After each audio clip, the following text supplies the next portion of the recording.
Општинските фудбалски сојузи Кочани и Тетово распишаа конкурси за фудбалски судии.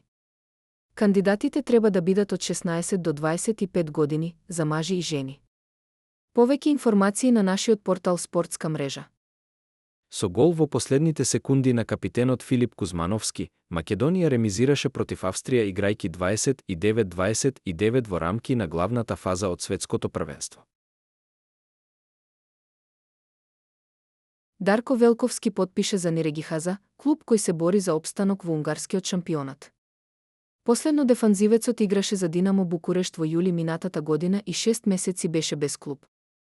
Прволигашот Вардар се засили со хрватот Мислав Матик, кој доаѓа од редовите на Широки Бриек од Босна и Херцеговина. Се работи за 25 годишен стопер. Улза Максути го направи својот прв интернационален трансфер, ќе настапува за тимот на Уније Кадин од Турција.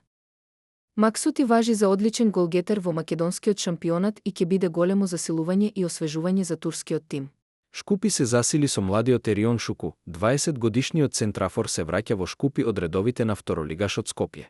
Најдобриот стрелец во есенскиот дел во првата футсал лига на Македонија, Марио Благоевски, го засили косовскиот тим Виоша. Тој доаѓа од редовите на македонскиот прволигаш проект и ќе представува одлично засилување и освежување во косовскиот тим. Една минута спортски вести на Спортска мрежа.